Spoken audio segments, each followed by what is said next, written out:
Welcome, ladies and gentlemen, to tonight's presentation of the Adrenaline iRacing League. Of course, we are live here from the virtual Talladega Super Speedway. I am your host, Charles Wooten. Alongside me, once again, Nolan Rimple. Nolan, we have a lower car count, but hopefully we'll still have some good racing here as people are still starting to trickle in to the track. Yes, indeed, they are, Charles. We got about 4 minutes left here in practice, and I'm hoping that even though we do have a bit of a lower car count, looking at about 12 right now, we are still going to have some good racing at what is known to be the biggest, the baddest track in all of the U.S. of A. Yeah, definitely. As long as these guys hang together and stay in one pack, I expect to see good racing. We got Kyle Hess here. We were talking about him a little bit before we went live, a new driver here in the series. These guys are very competitive. Again, I'm looking to see Shane Therian, Bronson Stafford, Jared Matthew. These guys I've seen in another series before when we were covering Upper Edge Racing before it folded. And they are some really fast, really talented drivers. Again, Talladega is about speed, but also it's about working with partners, friends out there. You've got to find somebody you can work with. Otherwise, you're going to be left to dry. Oh, absolutely, and we've even seen this even in different packs. If you got caught up, even on the low line, you're just not going to go anywhere. You need to have at least one other driver working with you to be able to make any kind of moves off the corner, especially with these trucks. Of course, not as fast as the Cup cars. We can see the Cup cars easily hit 200 plus miles an hour. These little trucks, they're going to be struggling to hit 190 here, even in the three-car train that I'm observing. We are only hitting 185 and topping out there. So especially in these trucks where the drag is so much bigger because of the boxier bodies, you definitely need to be able to have a partner to work with you. And looking at top speeds here in the scoring tower, I have 185 exactly the fastest. Everyone below that, 184 for two of them. We say one just hit 187. Cody Slawdecker. We'll see if that is the fastest. And we're having some come in here. Matt Dyer, 192, as well as Kyle Hess, 190. I would imagine those two are probably in a little tandem draft, getting as much speed as they can. So times will be interesting here right now. 52s. If we can get four or five cars in a row, we might see if those times dip just a little bit. Absolutely, and that will definitely be something to start to notice once we do get later on into the runs, is those times starting to drop off. Tires, what are you thinking on tires? Because, tires, it's very, very easy to double stint, even potentially triple stint on tires here at these play tracks. So fuel, not so much. Of course, fuel tanks are limited, and we were hearing from drivers that they're thinking that some of them might only have enough fuel to make about, 18, 19 laps running solo. So a 94-lap race, pit strategy, definitely not out of the question today. Yeah, it's going to be a very good question is to see how many laps they can go. So 18, 19 laps solo. If you're in that draft, maybe if you're a second or car back, you might be able to save a little bit of fuel, maybe 20 laps tops. So you're looking at there, you do the math, 20, 40, 60, 80. You're looking at least 4 to 5 pit stops here. And again, we'll see if those happen under green or under yellow. We know there will be at least one caution here tonight at the halfway point of this race for the stage caution. Other than that, Talladega is kind of a flip a coin. Do you have cautions? Do you not have cautions? You really never know until that green flag drops. Well, and then you have another coin to toss once one truck does start going around. Usually, inevitably, is it a big one? Is it not a big one? That's going to be the other huge question as well. Of course, they often say that at Talladega, it's not a matter of if the big one will happen. It is almost always a matter of when. Even if you have a 12-car field, well, that statement still stands. And I speak from experience on that one. Yeah, and you definitely will see the big one at some point here tonight. Hopefully not too big. Again, a shorter, smaller field here tonight. So a really big one could be detrimental to the car count here tonight as it is already a little bit lower. So let's hope that doesn't happen. But qualifying is officially getting underway. So we'll go ahead and bring up your sidebar here so you can see exactly where everybody is. 5 minutes on the clock. And most places I would say that's a good amount of time to get around this track. But here at Talladega, you really need to get out on the track as quickly as you can. Oh, absolutely. And Trenton Jones definitely getting the message on that one. He is the first truck that's going to be off and away in the qualifying session. He did set the slowest practice lap, just over a minute, actually. So looks like he jumped. Did not have the best practice session, shall we say. And behind him, he's going to have Eric Stamp and Logan Brakey coming out as well, right behind with Matt Dyer hot on their heels. I see Austin Gretorix also coming out on course. So it looks like about 5 trucks right now on the track with Shane Therian looking to join them here in a second. Yeah, we got quite a few drivers out on track. And, we got some new software looking here. We got a couple of Canadian drivers, Jared Matthew and Bronson Stafford.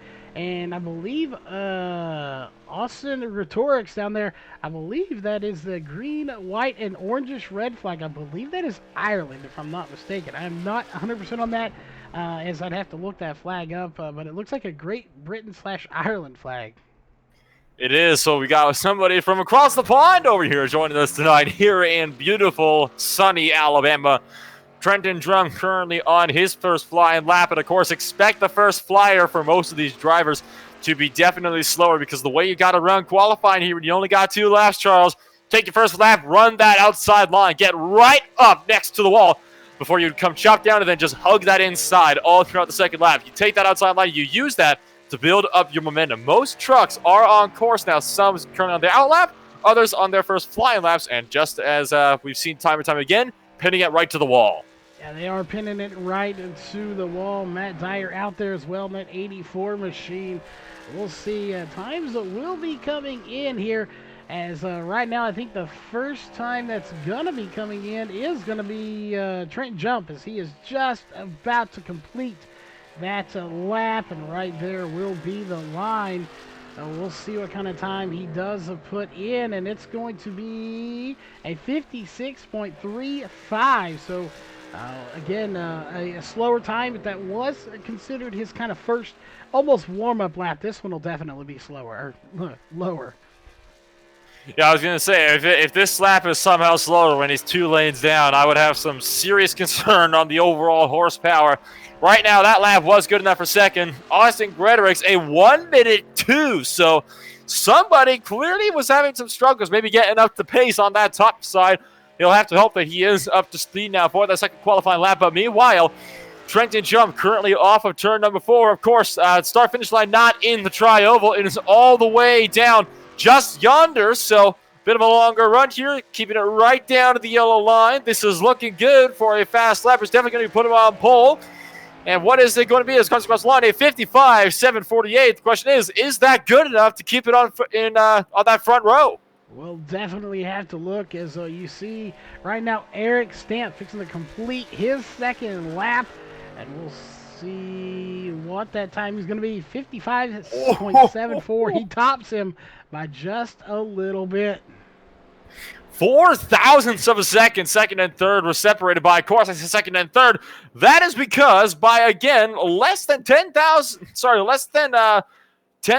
of a second, Alex Walters got them on the pole, and Matt Dyer, look at Matt Dyer and Walter, only 1,000th of a second off of each other, separating first and second. That just goes to show you how crucial it can be to be able to nail every single square inch around this track. Yeah, and this is what we were talking about. It's a smaller car count, but this is what we're seeing out here. 0.001, 0.008, 0.012, 0.015, 0.016. That's your top 6 drivers. They are barely separated by anyone, and now you're going to have Dylan Browning jumping to the top with only a 0.007 separating them. That front group, that front 10, really, at this point, the entire field is going to be bunched up really good here tonight. Let's just hope we don't have that big one. Oh, absolutely. So it's going to look like Dylan Browning going to be the one to take the pole, smashing Matt Dyer's time by the smallest of margins. You seldom see even finishes at this track that close. And again, going back to show you just how crucial it can be. Yeah, they are definitely crucial, as of course gridding is beginning to take a place here. And of course, they're going to get to it as quickly as they can with such a short field here tonight. Go ahead and I'll run through your starting grid forces. They are taking to it on row one is going to be the number 12 of Dylan Browning. And then 84 Matt Dyer, again, barely separated by any time here in qualifying. And at row two is going to be the 63 of Alex Walter and the 53 of Eric Stamp. Row three is going to be the 46 of Trent Jump and the 29 of Logan Brady. Row four is going to be the 61 of Bronson Stafford and the 15 of Austin Gretorix. Gretorix, I believe is how you pronounce it now. I got the correction on that. 38 of Shane Etherean in row 5 alongside Cody Slawdecker in that 45. Hopefully he's got that internet connection sorted out. Row 6 is going to be the 51 of Jared Matthew and the 86 of Kyle Hess, the new guy here tonight, the rookie. In row 7, running shotgun on this field, going to be the 23 of Tanner Johnson. So 7 rows. It looks like about 14-ish drivers, actually 13 drivers here tonight. I still think we're going to see some great racing here. Oh, absolutely. Realistically, you only really need 6 or 7 drivers to be able to have, a race be interesting at Talladega. So 13, not the biggest field in the world, but you know what? That's still good enough to have a plenty exciting race. You just need enough to have 2 drivers working each line. So that's going to be one of those factors as to determining how this race will play out today. So we had 8 drivers set times, every single one of them just 0.03 of a second apart, save for Austin Gretorix with his 55.811, 9th through 13th. Not setting times. Like I said, they might have not qualified. Maybe wanted to just hang around in the back for now. Yeah, and hanging around in the back may not be a bad strategy, especially knowing that last place is only 3 spots out of a top 10. So hanging in the back, I don't think is too terribly bad. Not to mention the fact, even not qualifying, you're still getting a decent pit spot. So, if it was a 40-car field and I had to start at the very last pit stall, maybe I might have qualified, changed my mindset. But again, 13 spots, you still got a good pit stall and a good starting position. Oh, absolutely. And, it's definitely not an uncommon strategy to see drivers hanging back. In fact, we've seen several times, across all sorts of different leagues and even with different types of cars that at a track like this, oftentimes drivers will actually fade out of the draft and they'll actually let off the throttle entirely, just deliberately dropping down to the back, not liking what they're seeing up in the front and, maybe just wanted to hang around to the back, play it safe. It's definitely a great strategy. And I think that might actually what we might be seeing, maybe a little bit more coming up to that competition caution at the end of the at the end of our first stage of the night, and then of course maybe a little bit more once we get to the end of the race. But I wouldn't be surprised if we saw a lot of these guys just taking it easy for the first 10-15 laps or so. Yeah, if they don't, it's definitely going to be a bizarre change. I would definitely take it easy. Again, especially as we mentioned earlier, they do not have a fast repair in this league. So if you junk it, well, you're going to put it on the trailer and take it home just as quickly. So you definitely do not want to tear this truck up any sooner than you absolutely have to. The only acceptable destroying of the car that I would like to see here today is maybe your winner running it into the wall doing donuts or something. Well, and of course, you got to have that the good old-timey classic final lap big one in the tri-oval. It's definitely quite the common occurrence here on iRacing to be in the last lap. So again, that'll be something to be expected. The pace car has pulled it off of the pit road, but they're not going to go green here. Still a very long wait for that restart zone and the start-finish line. And it looks like that 46 machine looking like he wants to get the jump here a little earlier. That is Trenton Jump, and he tried to jump it just a little bit, but he checks back up, gets back in the line. The green flag is out, and we are racing. Sidebar up on the left side of your screen. Well, you can see this entire field as they jump around here, as we're going to be watching very closely here. These guys don't want to get too squirmy too soon. I don't think we're going to see 3 wide here. Probably not till maybe those last 5 laps or so. Of course, can be expected already. Some tandems starting to form up. Bros and Stafford and Shane Therian were trying to look out together, and then it looks like they have decided to back out with each other. Eric Stamp pushing Matt Dyer up to the point, but Dyer abandons Stamp on that outside line, jumps back down right in front of Dylan Browning. So Browning going to be able to keep it in line. One truck jumped way up to the outside wall. That was Therian. And now look at poor Eric Stamp being ditched in the middle line. Yeah, you get in that, what they call the sucker hole, and you're going to get pushed all the way to the back. That's exactly what's happening here. Apparently they don't like Taco Bell. As they're going to get shuffled to the back. That is just a bad news for him. Good news is he can make his way back up. He's not going to go back too terribly far, but from around second or third to all the way to 6th place, so he loses 3 to 4 positions out of that. He's got back in line, though. That outside line is really hauling. Look at Logan Brakey trying to make a break for the lead through 3 and 4. He's got Shane Therian pushing him in that iRacing truck right behind him. So iRacing pushing Sportsnet, it would seem, as they try to run to the point. That outside line, Charles, it can really carry the momentum a lot better than you might think, especially on these plate tracks. You've seen this multiple times at Daytona, Talladega. Very similar, a little bit more banking on the top side when you're coming off the corners. That's what allows you to carry so much more momentum. It is going to be Logan Brakey who's going to be going up to the point now, but Matt Dyer still managed to lead it at the line. Yeah, and this is one of those tracks, too. Unlike Talladega at a super speedway where the flag stand is right there in the tri-oval, with this flag stand being way down closer to turn 1, if you're on that outside, which has a lot of speed on the straight, you really have that extra length there to get to the flag stand to gather up speed. So that outside row is going to be a force to be reckoned with here tonight, especially coming to the flag stand. One thing they're going to have to be careful about, especially in these closing laps when they're trying to make up positions, is that yellow line. Of course, remember, yellow line rule is in effect. You are not allowed to go below the line to advance your position. So these drivers are going to have to keep that in mind, especially coming through the final corners. When we're coming down to 1 to go, or even on the back straightaway, of course, it's very, very tempting to always pop it below that apron or right onto the apron. Look at 3 wide in the back, though, almost 2 rows deep, as got one truck still fading down to the order. It is the 61 car, Brandon Stafford, who's getting a little tight for my liking with Gretorix. Yeah, and right now, if I'm Logan Brakey, I almost want to stay up on that high side lane because, like we were talking about, that outside lane has a lot of momentum. The field's literally split about 50-50 on the top side, half on the bottom. And if I go to that bottom side, that doesn't have the advantage at the line. As you see, I'm coming to the line here in a second. Right now, the 84 has the advantage. Now you see the 29 has the advantage as he's got that high side. We'll see who leads. And again, coming to the line, that outside line has the advantage. So even if I have the chance to come down to the inside lane, I don't know if I'm going to take it. So Brandon Stafford. Stafford wants to go. He's split in the middle and going 3 wide to do so, trying to go to the point.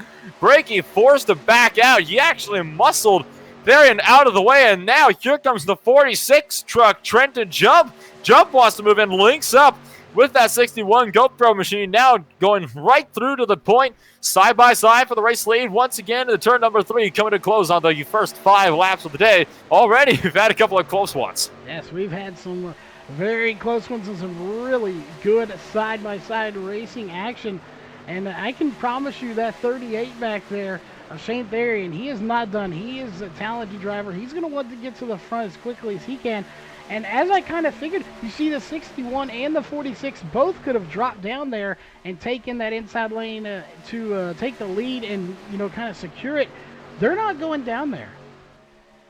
Well, why would they? They know they got the momentum on the outside line. You can see that Dyer is closing on the inside line, but then you're going to watch here. Watch as that outside line, it's already pulling away again. So they know the momentum is on the outside line, but Trenton Jump, not wasting time. He's going to be poking around Stafford. That might have been a bad move, though, to try to go for that lead. Stafford, he's going to actually need Therian to link up with him and want to work with him here. Otherwise, he really is not going to be able to go there, and it looks like we are going to have a new race leader for Trenton Jump who might be able to hold it if Dyer wants to help.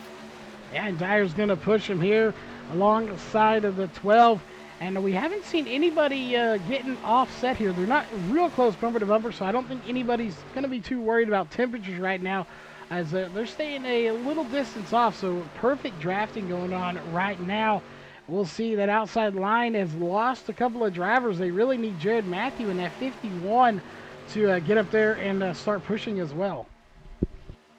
I think the truck that's hanging back the most is actually Tanner Johnson, who is running right in the back, the 23 truck. He's currently side by side with Cody Skoldecker, who appears to have having some minor issues there. As up at the front, though, again, another truck almost getting turned into the wall. It seems like Therian's trying to go around the outside line, does not want to be behind Brian Stafford 3 wide for the race lead. Where's the rest of the field going to go? They're going to actually follow here with Stafford. So that move, if he was trying to go for the lead, well, Therian just kind of shot himself in the foot there. Yeah, and keep in mind that Bronson Stafford and Shane Therian, those are teammates from Sky Motorsports. So those two are teammates, and you wouldn't really know it. They're not working with each other too well right now. But we'll see how that dynamic works later on the race. You know, you kind of have that mentality usually at the end of the race. It's every man for himself. That's kind of what we're seeing here early in this race. Looking to give a pretty big shove to that 61 machine as they enter turn number 3. Still, everybody keeping it green. We once again filter into double file racing coming across. It's going to be lap 8 complete, going on to lap number 9. So already nearly 10 laps complete. If this race runs green, it will be flying on out. And for some drivers, they're going to be approaching the halfway point in their fuel window here pretty soon. Yeah, as we found earlier, I believe as you said 18 to 19 laps, so we're going to be coming up on the halfway point of that right now in lap 9. Again, if we have that, to say roughly 20 laps to round off, 86 more laps to go in this race. That is going to be a handful of pit stops. So, you know, pit stops aren't bad, but that is where mistakes can be made. Speeding on pit road, speeding off pit road, unsafe entrance, exit. There's a lot of things that can go wrong. You can overshoot your pit stop. So with that many pit stops, you really have to be on your mark. Well, don't forget, these drivers actually also need to make sure that they can come down with the drafting partner, because if they don't, it's going to be completely disastrous, because they're going to not have any kind of a draft. If you're ever pitting, you never, ever, ever want to come down on your own. That is the perfect way to lose ground and maybe even lose a lap or more over things. It's been something that we've seen it time and time again. Drafting partners, they are crucial, especially on pit road. Yes, they definitely are crucial here. And we're looking at the gaps here. They are separated. We're almost going to go 4 wide there for a second, but they sorted out. These guys are separated by 0.06, 0.07, 0.17. And they're currently doing 180 plus miles an hour around this just monster of a track. So we'll see. Those front two have kind of pulled out a little bit. Obviously not the best thing, as this group behind them could mount a run. Yeah, that's actually something you don't want to usually do. Usually you would like to have a breakaway, but not in this case, because if that field starts to single file up, they're going to close on you in a hurry. And in fact, here we go. Eric Stamp trying to go, and oh my goodness, Trenton Jump. He thought about maybe trying to block that run to the high side, but it didn't quite work out. If he went up any further, he would have been putting himself to the outside wall. Gaps are, of course, very close. Last time by the line, the entire field just a second apart from each other. And not much time separating them. Not much space separating them on the track either. So we'll see how this one goes. Again, you know, knock on wood, cross your fingers, whatever you have to do. So far, we really haven't seen too much aggression. We've seen a little, but we haven't seen anything close to bringing us that big one. Again, with no fast repairs, if the big one happens, it's going to get very dangerous for a lot of guys out here, especially if it happens somewhere in these front group, which I would imagine it's probably going to come from these front maybe 5 or 6 drivers. Well, don't you go jinxing them now. We don't want that big one happening for at least another 40 or so laps yet. So right now it's going to be a Trenton Jump, who is currently running first place on the high lane of the racetrack, with Eric Stamp giving him that shove right behind him. So Stamp looking to go as well. And it certainly seems like he's wanting to work. And Stafford's still on that inside line. And he's been there for some time now. He's not going to be able to hang on to the lead when he's down there. He just does not have the momentum he needs on the straightaways. No, he doesn't. And, we're checking here. I was looking at some track information real fast here, some race information for tonight. Here, 249 miles the distance. This track is 103 degrees. It is a toasty track out there. Not the hottest I've ever seen, but still pretty warm here for those tires. So again, I don't think tire wear is going to be a huge factor, but with that hot of a track, it may play a little bit. Usually the tire factor will start to come in about 40, 50 laps or so into a run. That's where they're going to have to really start, thinking about tire life. Double stint in the tires, it is definitely a possibility no matter how hot the track is, because at the end of the day, while they are very high speeds, the banking is very high as well. So, you can definitely push a lot more out of the tires. It's going to be a lot more demanding. It's not like at a track like Kansas or even Michigan where you're going to need to be pitting in about 8 to 10 laps into a run to get fresh tires, and it's going to make a huge difference. Yeah, and it really, it's just kind of a fun little factor. Just a note here, looking at the scoring, this is, of course, one of America's iconic super speedway tracks. We have a Canadian leading this thing right now with Bronson Stafford. So one of the Canadians coming on down to join the Americans here in, once again, Talladega, Alabama. Single file now just a little bit. Stamp dropped back and found his way in right behind Trenton Jump. It looks like Shane Therian is dropping to the back as well. So drivers might be looking at a single file out here a little bit more, but some are looking more antsy as there is Jump and Stamp trying to look their way up to the line. And Dyer filtering in right behind them as well. So it seems like field might be splitting up a little bit here. Maybe some drivers trying to back out a little bit and prepare for that pit stop. Yeah, I definitely agree. I think they're fixing to get ready for that pit stop. And for all we know, they could short pit it here a lap or two as well. Again, the strategy is all on these drivers here as they group up. Find out who they're going to work with. Some of these guys may or may not have partners out there as far as teammates. So they're going to have to find somebody over the radio that they can work with. And, it's very scary out there not having a partner. And it's even scarier if you can't find somebody to come down with you, because then you just have to see when people are coming in, and you're just going to have to come in, right as they do. And that can lead to problems there if they don't know you're coming with them. Absolutely. That's one of the things you really do have to be careful, because while Talladega isn't the hardest pit road in the world to get onto, it really is just a simple get off the track and then start to brake. You need to be careful that you're not running each other over on the pit entry, because you got to remember you are slowing down from 183 miles an hour down to about 55, or probably a little bit more than that, maybe in the 60 range. And in fact, I probably look at that here. Yes, 55 miles an hour. So 180 to 55, that's 130 miles an hour you have to slow to in about the span of probably just under 1,000 feet. So you definitely are going to have to have some serious braking work, and that's where the brakes can really come into play. And, the alternative to that is to maybe to come in or start coming in a little bit sooner. However, nobody does that, and the reason for that is if you started slowing down sooner, you're going to lose way more time. So, like you said, getting on pit road in NASCAR is almost like, a jet landing on a aircraft carrier. You come in full speed and you hit the brakes and go. That's the way you need to do it to minimize how much time you're going to lose, and they're starting to come in here. And look at that red truck. Alex Walter getting the back end step down. He's actually hit the pit entry cone. Might have clipped the wall as well on the edge of the pit road. And we got one truck as well. Kyle Hess, who looks like he actually missed the pits. He's going to have to go around. It's a disaster for Kyle Hess, who just took out that commitment cone. And looks like Jared Matthew, he had some troubles as well trying to get down. So a couple of trucks having some serious problems, and now they are stranded in 1 and 2 with only 5 trucks now on the lead lap. And that is unfortunate for them. And looking here to see if we got any penalties in there, because I saw that one of those drivers did hit the cone. I believe that was the 40. Walter. Yeah, Walter did hit that cone, so we'll see if he's assessed a penalty for that. Looks like he has, because he's still waiting in that pit road. This is a very, very long stop, so something has gone terribly wrong. Probably not an unsafe pit entry, but definitely would be for Speedy because that truck had the back end stepped out. He was trying to lock it down. A couple more trucks coming down to the lane now, but your top 5 still staying out. And he is on his way out. And it's definitely unfortunate having a costly mistake like that on the pit road. Again, it happens, but you don't want it to.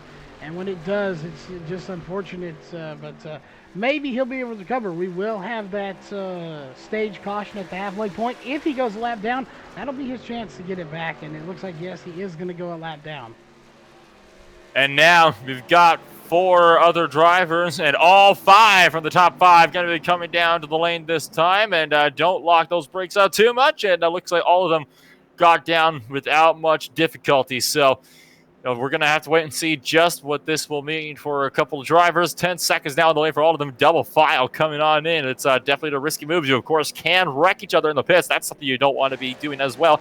All drivers are in. Stamp, a little bit of an awkward angle for the exit. He's going to have to make sure he doesn't hit that back end if it swings around on the way coming out. Walter going to take back a lap, but he still has no drafting help. Here come the rest of the leaders.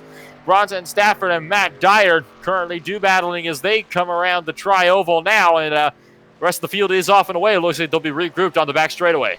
And they will regroup on the back right now. Cody Slaudecker being the race leader, but he is having some connection issues, and I would imagine that group is going to catch them here momentarily anyway. So unfortunate for him having those issues here, but he will lead at least 1 lap as Trenton Jump coming in, and we'll see if he regains the lead here shortly. But even after that, we still have a pretty sizable pack here on the backstretch. Absolutely. So Jump going to have to filter in behind Austin Gretorix, and it's going to take a bit for him to make sure that he can stay with them. That might be a bit touchy, though, if he'll be able to keep with that draft. Of course, you do need to be about 1.2 seconds to be able to realistically hold on to a draft, and that's hovering at 7/10 right now from Gretorix down to Jump. So he's caught him, but just barely, so he can thank his lucky stars. And I see Scholetter is still out in front, and he's not going to be there for long, I'm afraid. He's a good 2 seconds ahead right now of Branson Stafford, but he's running all on his own, so he's not going to have that help, and they're certainly not going to be slow enough to help him either. Yeah, we'll definitely be able to see him. He'll get past here momentarily. The connection issue is still doing it, and that gap is going quickly. It was just at 0.9. Now it's on 0.4. So they're going to pass him very quickly. When you're talking about 8, 9 cars versus 1, there they pass him. When you can see him, still a connection issue, but they're going to pass him very quickly. Bronson Stafford back to the front. Shane Therian right behind him is, and now we're going to run a little single filed here. And it looks like that 15 of Austin Grutter is going to try to maybe sneak out. He keeps picking that nose out like he wants to take a second lane, but nobody's going with him. That's one thing you really need to do. You can open up that second lane if you want to, but it always takes 2. You're never really going to be able to do that on your own. Well, actually, check me on that. Maybe Daytona, you could probably get away with that, especially in the Cup cars. You could actually do that at Daytona. You can make that work if you get that side draft. Not so much in the trucks. And now, though, Trenton Jump is going to go to the outside line, and he will have Stamp to help him. So Jump and Stamp working together once again and getting a little bit close. Might have had the smallest bit of contact between Tanner Johnson and Gretorix in the back. Yeah, that is unfortunate for that one machine down there, the 15 of Gretorix. He kind of wanted to pop out there, and nobody would go with him. And then all of a sudden, as if teammates there, the 46, the 53, the 29, and the 23 all pop out and make a run for it.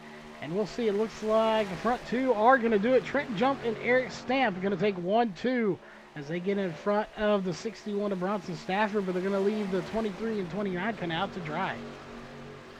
I see you do see as well Alex Walter out in front running 15 miles an hour slower than the rest of the field, so he is going to be going down a lap here for sure unless a caution comes out. Likely that's what Walter's hoping for now, so he can stay on that lead lap, but already he's preparing for it. He knows they're going to catch him. Goes right to that outside wall. He's going to be letting them through. Might get airy, though. They are going to be double file when they catch him, so potentially 3 wide to get around him. It looks like it might be in the triangle, though, and it actually looks like Jump might be moving up high to try to pull a little bit more of a draft from that number 63 machine. He's going to do so. Be wide around him, and Walter going to have to fade to the back of this field. He fades back, and just as I said, the front two, that 46 and the 53, it left their buddies out there to dry. They picked back them up. They went back up and picked them back up again, and it kind of cost them a little bit. As now here comes Matt Dyer in the 84 machine. He was going to try to jump up in front of that second row. It didn't quite work out for him. He almost got stuck right in the middle, but he was able to work his way back down to that bottom lane, where he would have definitely got pushed to the back of this field. So it looks like first all the way back to ninth, plus Alex Walter running in this field. We got a few drivers that were a bit caught out. Those are, of course, Jared Matteo, Kyle Hess, and Dylan Browning. Those were drivers that had some troubles in the pits, especially Hess and Matteo, who, if you remember, they missed the pit entry, and they tried to lock it down, but they were forced to bail out. It was just too tight, and they were coming in with too much speed, so they had to bail out, and that was disastrous. You can see that there. They are currently looking to be just about 18 seconds down just from Browning, and it's a solid 25 seconds down from the lead, so not what they wanted to see at all. You can see Jump going to be through to the lead. He's going to immediately jump down to Abandon Stamp on that outside line to hook up with Therian here on the bottom. It's definitely fortunate that he's back there. As Alex Walter, the only one lap down. So, again, he will get that lucky dog. But that outside row starting to come back as Trenton jumps to the front, leaves his buddies there just a little bit. And Bronson Stafford going to get shoveled back a little bit as well. Bronson Stafford had to check up because that inside line was not going as fast as he thought it was. So Shane Therian, checking him up, and then Stafford almost getting run over by Matt Dyer behind them. Doesn't look like there's any damage on either truck, so escaping the clutches of retirement, but just barely. Yeah, he's barely getting out of it. And we'll see Shane Therian now making his way. I told you, watch him. He's going to find his way to the front of this field. He's doing that just now as he's on that outside row again. That outside has been dominant, but it doesn't have the car count it had earlier. So we'll see if it can still have its momentum as Austin Gutierrez is going to be up there now on the outside, being pushed by Tanner Johnson. We haven't talked about him a whole lot here today. He started towards the back. But he has also worked his way to that outside lane, going to be trying to push that one. And now it is 5 versus 5, dead even, but really not bunched up in a good formation for that matter.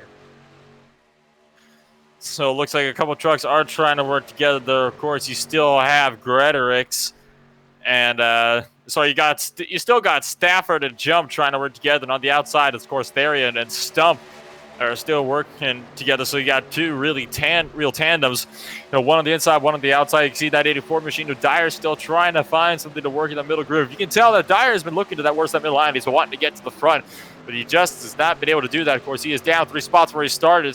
Up in second place, and he's down to 5th now, and he might be dropping down to 6th here in a minute if that outside line can pull Gretorix around him.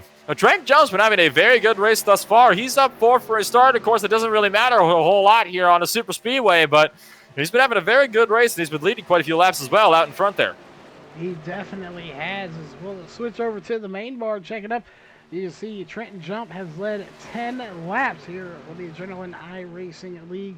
We're live here on LSR TV. For anyone just tuning in with us, we're going to go 3 wide, but I don't think that's going to last very long, as unfortunately that 38 machine is going to get left to dry out there. So Shane Therian going to drop from 2nd all the way to 8th place. Therian was wanting to go. He tried to look to the outside line. He had a huge head of steam, and he had the momentum on the straightaway. That's the key word here, though, in the straightaway, because the second they hit that embankment, well, his momentum just completely fell away. He completely lost all the speed he had, and he was forced to drop back in line. And he's actually lost out a few spots from that, too. So that ended up being a losing battle for Shane Therian. Unfortunate for him in that attempt. He's going to have to just wait until he can get some help and then try that again. Yeah, and, when we're looking here at Shane Therian, as these guys are battling, even with losing those spots, he's still +2 to the good for this race. Based on where he started, And, speaking of that, Bronson Stafford, who just took the lead, he's +6. Tanner Johnson +7 since the start of the race. Unfortunately, Alex Walter -7. He's lost 10 spots since the start of this race. These drivers are about 10 laps now into this standard, approaching that in just a little bit here. We got about 20 laps to go, or just under that now, in this stage before we get that competition caution at the halfway point. So it looks like we are going to be having one more round of pit stops yet before this stage comes to an end. Jared Matthew, 170 miles an hour, and just up the road is from him for these lead lap cars. And well, there's Therian trying to go around the outside again, but he's just not going to have any kind of help. And there he is. He's not doesn't have the middle of the straighter this time. Has to slot back in behind Stan before he can get Breaky to get around him again. And the lap car, like you said, Jared Matthew coming in to the picture. They're going to catch him very quick. Again, they're not going to come down pit road. They have, let's see here, checking in, 13 laps on this stint. So, yes, they will catch him before they have to come down again. Bronson Stafford, the race leader, as they come up on him. And it looks like he's going to stay on the high side.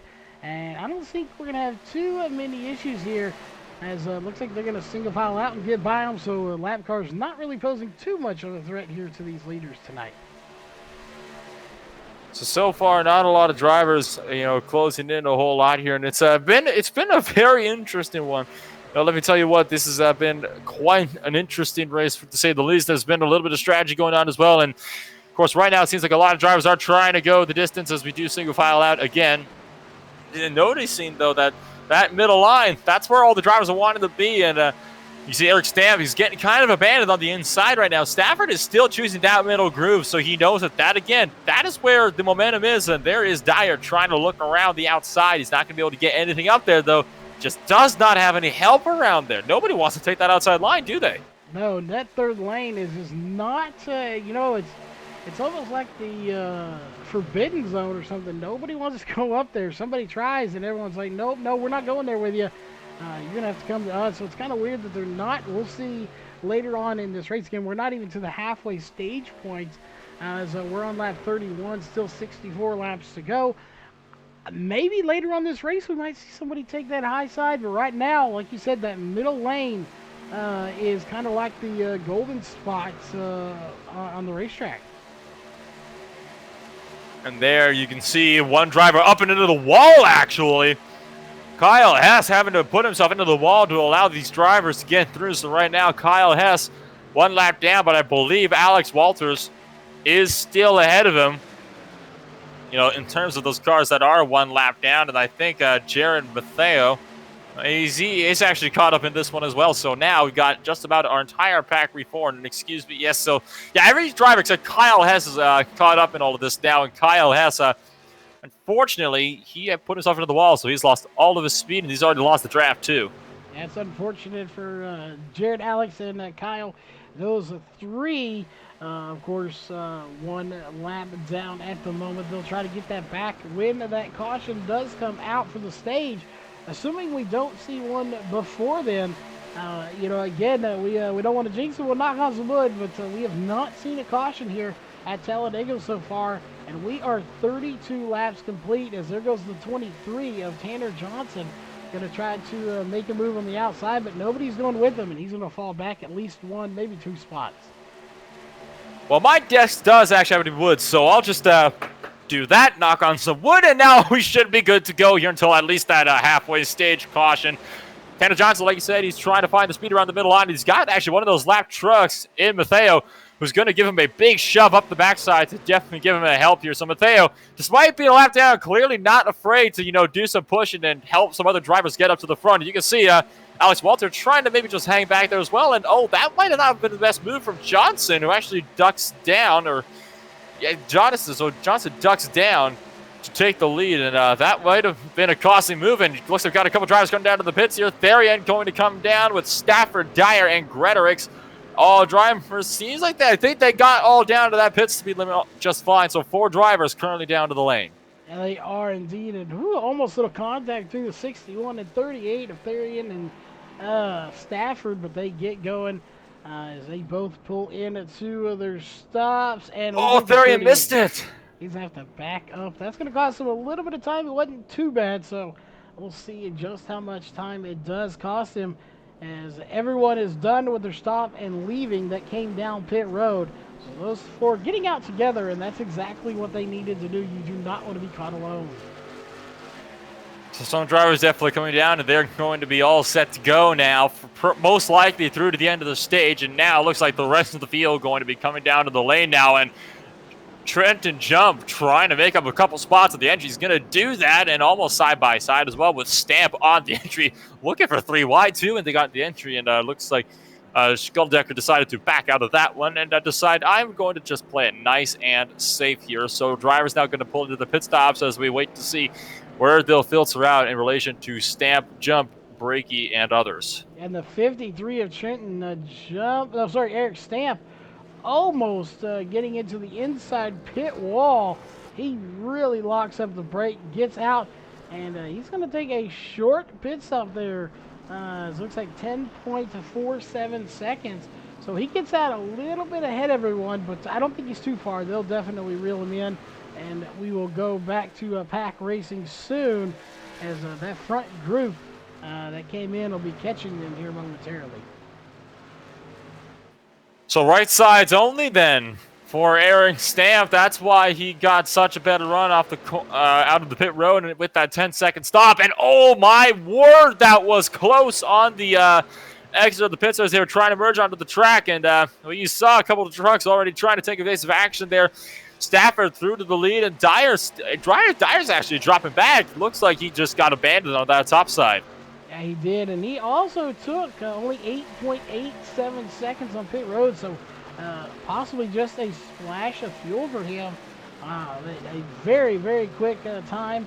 So right now, your front four actually only took anywhere from 8.8 to 9.3 seconds. So those three potentially just splashes of fuel, and off they go. So we'll see just how these tires, again, you said once you get up to the 40-lap range, these tires may start to wear a little bit. If we didn't take tires for some of these drivers, how is that going to affect the pack racing here? Can they make those bold moves that they've been making all race? Well, Trenton Jump, he's wanting to go. He came flying up on Eric Stamp with a huge head of steam, and now they're actually going to be getting around that number 12 machine of Dylan Browning on that inside line. So one more driver looks like being put a lap down here. So unfortunate for Browning, who seemed to have been caught off cycle with everything. He was all on his own for some time there. But like you said, you do have, those couple drivers that are trying out those extra different pit styles. Some drivers trying to work together, and it looks like you got some of those that are trying to run up to the front. And, Gretorix thought that maybe Stamp would follow him down to the bottom. Stamp definitely did not. Yeah, Stamp's going to work with his teammates there with Trenton Jump. So, that is one thing. And you see both of them going down now. So they did go with him, but they just, waited a little bit longer and came down together. They don't want to break that party up with that 46 and 53. They're working good together. But now Gretorix and Stafford going to jump up to the high side, as they're not happy with third and fourth. They want to get up there to first and second. They're going to try to mount a run here on that outside lane. Two truck tandem then on that outside line with Shane Therian trying to join them. And look at the head of steam that outside line has got. Gretorix will hold on to the lead at the line. And with that, we're thinking about 10 laps to go here before the end of the stage. So with about 4 laps into this stint, these trucks definitely have got enough fuel in them to make it through to the end of the stage here. They definitely will make it to the stage again. This is, we just were at a super speedway this past week. 80 laps what we ran there for the Northwest Truck and Cup Series. 94 laps. That is a little bit longer. So they have to be even more patient. They've been doing a good job of being patient. We have seen some passes being made. But again, clean racing and smooth racing. These guys are not facing any issues too bad here with 57 left to go. They've got it down that, hey, we've got plenty of racing to still go. However, once we get to what you have 15, 20 laps to go, that's kind of go time. And that may be when we see the big one, if we see it. I think it's going to be one of those cases again where it's not an if, it's a matter of when. It seems to be an old adage here for Talladega Superspeedway, and, well, it would not surprise me because a big one can happen with just about any size field that's got more than double digits. Yes, it definitely can, and we got double digits here tonight. As just to update, Shane Therian up at the front, plus 8 spots. I just reported on him about 5 laps ago, where he was only plus 2. Now he's plus 8.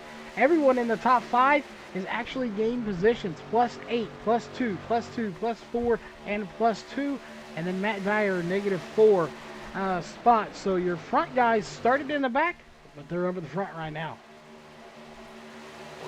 Right now, one of the biggest losers is actually Dylan Browning, who has lost 9 spots where he started. He started up on pole, if you remember, absolutely smashed the qualifying times by a few thousandths of a second. And he is actually a lap down now. Now he's just fallen outside of the top 10. Look at this, though. Branson Stafford forcing it up the middle groove here. That's going to go 4 wide now and looking to the top side now. Stafford with a huge charge. Nobody's looking to follow him, and that almost ended in tears. Yes, that could have been Heartbreak Hotel for a lot of drivers if that had not worked out. That right there is what we were talking about. I said they were making smart moves. They weren't doing anything too crazy. Well, he had to prove me wrong out on the track. He may be listening in on the broadcast here, because that was a extremely bold move that could have gone very, very wrong. And there was one driver that was pushing him, and I believe that was Austin Gretters actually that was pushing him, and he actually completely backed out of it once he saw what Staff was trying to do. He was like, yep, nope, I'm not going to be put to blame for this one. I'm just going to sit back here and watch the fireworks. And thank goodness the fireworks seem to have gotten wet because they did not go off. And I think it's a good thing that they didn't go off this early. Now in the 40s for that lap count and looking to be less than 10 to go now to the stage end. It is, and of course it is raining here, so fitting that those fireworks didn't go off as it is raining here in Texas. So contrary to belief, it does rain in the state of Texas, but that 38 machine out front in that Toyota machine.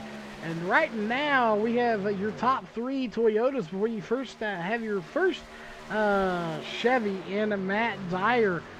So a mixed bag here when it comes to who's wearing Toyotas and Chevrolets.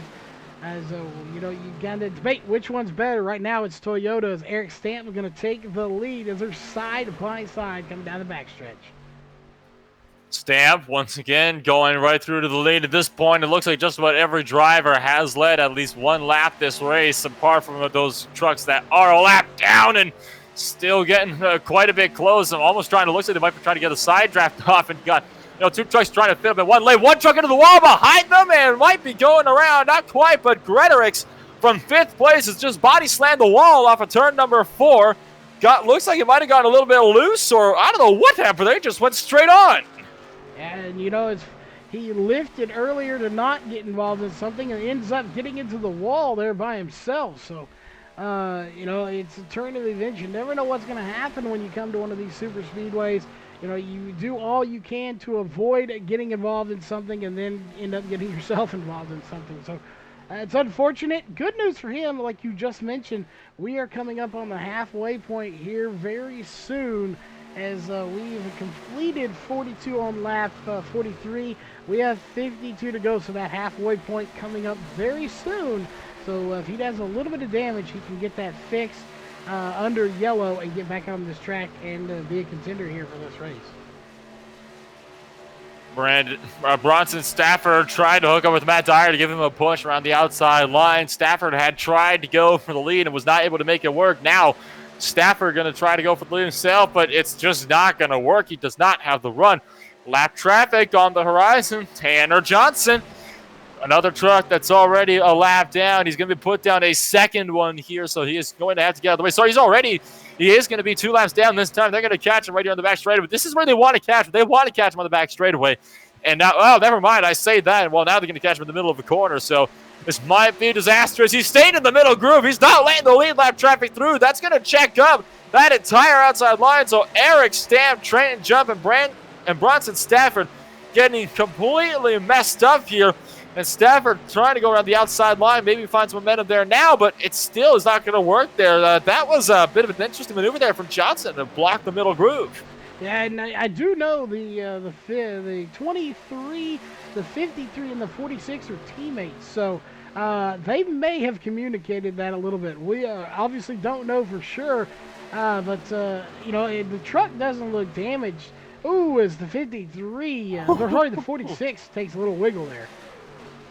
A big wiggle for Trenton Jump, who got he actually got rear-ended by Bronson Stafford. So Stafford's getting himself tangled up with a couple of drivers. Beginning to ruffle some feathers. There's some more damage on the front end of Stafford's car. That was awfully close, though. Trent Jump, great car control to hang on to that one. It ain't easy to save one of these heavy trucks going 185 miles an hour, especially on the exit of one of those corners. So props to Jump for being able to keep that under control. Yeah, not to mention, this is a sim. These cars react, or these trucks react like they would in real life. For the most part, they're running limited fuel, which means that tank is already not 100% fuel or full of fuel. So if you get to turn like that, wiggling, that gas is gonna slosh around in there a little bit, and that can hinder if you can get that car going back straight again. The fact he could, with that fuel being as light as it was in the back end, really, really impressive job there to hang on to it. And not only that, he's still hanging on to a good position as well. Matt Dyer looking for the outside line. This is going into the trioval. Now he's got Stafford to help him. Alex Walter getting ditched in the middle groove. He is a lap down, remember. So Matt Dyer going to go through to the lead of this race. Now crossing on lap 47. We're going to be about halfway when we get to the start-finish line. So Dyer to the lead of this race. He's looking for a stage win now. He is indeed. This is when we could possibly see a wreck as well. This is almost as important to these guys as, a win-win, because this is worth 10 points. If you win, again, it's 10, 9, 8, all the way down to 1. Oh, so, 4 wide! Well, I don't know how this is going to work, but 4 wide, crazy up front. Somehow they sort it out. We are on lap 47, 48 to go. We will be at the halfway point, so they're coming to the line. Next lap complete. When they cross the line, that will be the end of the stage. This is going to get interesting at the end. So Shane Therian going to be pushed across the line. Caution comes out. Stage 1 is complete, and they will be going to Shane Therian and sweet Mother Mary and Joseph. That was absolutely close. Walter, a lap truck, keep in mind, throwing it up the middle, 4 wide on the back straightaway into return 3. You wouldn't really expect that from a truck that's a lap down. So that I almost want to say that was probably a move that should not have been made if you know that you're a lap down. Yeah, that was definitely a gutsy move there from a lap car. He makes it work, and they make it work around him as we go to a stage caution. Shane Ethereum picking up the stage caution. Now, I mentioned Watch, he'll be up at the front. He does that. He'll start towards the back, and he'll work his way to the front as we'll pull up his information here real fast. Started 9th. He fell back to 13th place. But here he is at the stage caution, picking up the win in first place. So great driving there from everyone involved and not get involved in an incident that got way too close for comfort, if you ask me. Especially so early in the race. We are now, of course, past that halfway point. So now from here on in, that's when the aggression is really going to start to ramp up, especially when we get into these final 20 laps. So after our final round of pit stops gets completed, and I don't know, maybe about 20, 40 laps time here.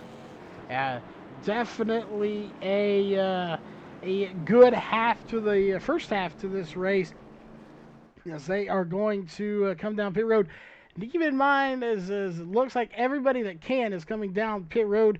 This is going to take a minute. We know there's no wrecks to go over, so while they do that, we will take a quick little break here, get hydrated, and when we come back, we'll let you know what happened on pit road, if there were any mistakes made, and we'll be right back to cover pit stops in just a moment.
All right, we are back as the only caution here tonight so far, and it was for the stage caution.